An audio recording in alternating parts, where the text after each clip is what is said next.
اس ماہ رمضان میں کرنے والے اعمال، رمضان کا مہینہ چل رہا ہے تو اس رمضان میں 5 اعمال ایسے ہیں جو کرنی چاہیے۔ نمبر 1، قرآن زیادہ سے زیادہ تلاوت کرنی چاہیے، اس لیے کہ اس قرآن کی مناسبت اس ماہ رمضان سے بہت زیادہ ہے، اور اسی ماہ رمضان میں یہ قرآن مجید نازل ہوا ہے۔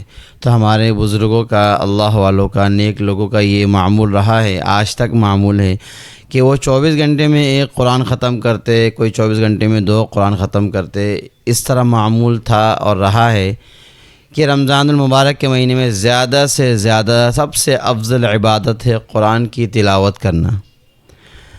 اور اس کے بعد دوسرا عمل ہے دعائیں کثرت سے کرنا، اس لیے کہ اللہ جل شانہ نے جہاں پر جس پارے میں رمضان المبارک کا ذکر کیا ہے، اسی جگہ اللہ نے یہ بھی فرمایا وَإِذَا سَأَلَكَ عِبَادِي عَنِّي فَإِنِّي قَرِيبٌ أُجِيبُ دَعْوَةَ الدَّاعِ إِذَا دَعَانِ فَلْيَسْتَجِيبُوا لِي۔ یہ اللہ کا ایسا دربار ہے جہاں سے انسان کبھی بھی نامراد نہیں لوٹتا۔ رمضان کے مہینے میں خوب زیادہ سے زیادہ اللہ سے دعائیں کرنی ہے، اور دعائیں بھی کیا کرنی ہے؟ سب سے پہلے اپنے ایمان کی مضبوطی کی دعا کرنی ہے، اور حسن الخواتیم کی دعا کرنی ہے، یعنی خاتمہ ایمان پر ہو جائے، اس کے بعد جنت کی کامیابی مل جائے اور جہنم سے خلاصی مل جائے۔ یہ 4 تو سب سے بڑی انسان کی زندگی کی کامیابی ہے۔ ایمان کی پختگی مل جائے، ایمان کی سلامتی مل جائے، اور ایمان پر خاتمہ ہو جائے، اور اس کے بعد جنت کی دولت سے اللہ تعالیٰ مالا مال کر دے، اور جنت کے حاصل کرنے والے اللہ جل شانہ اعمال کرنے کی توفیق نصیب فرمائے۔ جنت کے حاصل کرنے والے اعمال نماز ہے، قرآن ہے، تلاوت ہے، گناہوں سے بچنا ہے، اپنے آپ کو حرام کاری سے بچانا ہے، اپنے آپ کو تمام ان چیزوں سے بچانا ہے جو جنت سے انسان کو دور کر دیتا ہے اور جہنم کے قریب کر دیتا ہے۔ اللہ جل شانہ انسان کو جنت میں داخل کرنے کے جو اعمال بتائے ہیں وہ اعمال کرنے کی کوشش کرے، اور خوب سے خوب دعائیں کرے، سحری میں، افطاری میں، ہر نماز کے بعد، ہر وقت جو ہے دعا کرتا رہے۔ اس لیے کہ دعا اتنی بڑی دولت ہے، اور دعا وہ نعمت ہے جو انسان اللہ تعالیٰ سے زیادہ دعائیں کرتا ہے، زیادہ سے زیادہ اللہ سے مانگتا ہے، تو اللہ تعالیٰ خوش ہوتے ہیں۔ اللہ تعالیٰ تو وہ ذات عظیم ہے کہ جو انسان کے زیادہ سے زیادہ مانگنے سے خوش ہوتا ہے۔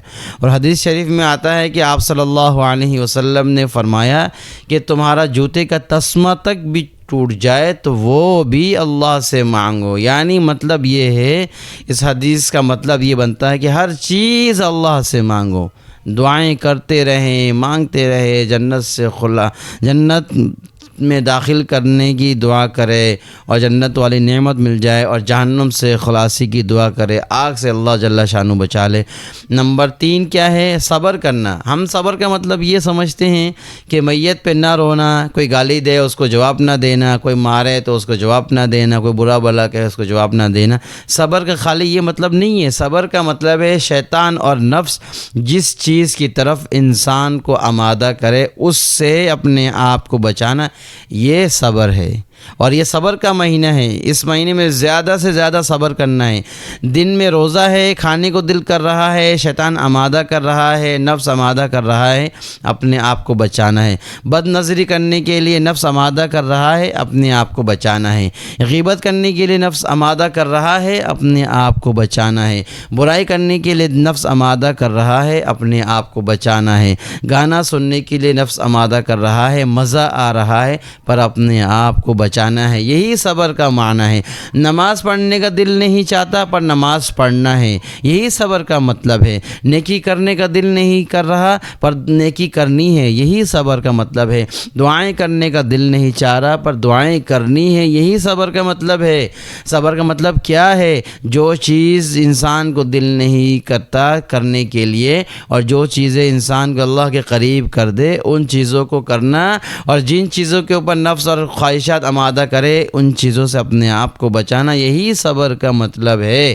دعائیں کرنا، تہجد پڑھنے کا دل نہیں چاہ رہا پھر بھی پڑھنی ہے، دعائیں کرنی ہیں اور اپنے آپ کو اعمال میں لگانا ہے، قرآن پڑھنا ہے، گناہوں سے بچانا ہے، ایسی مجلس سے اپنے آپ کو بچانا ہے جہاں 4-5 بیٹھے ہیں اور باتیں ہو رہی ہے، باتیں ہوتے ہوتے انسان غیبت کی طرف لازمی جاتا ہے، ایسے مجلس سے اپنے آپ کو بچانا ہے، یہی صبر کا مطلب ہے۔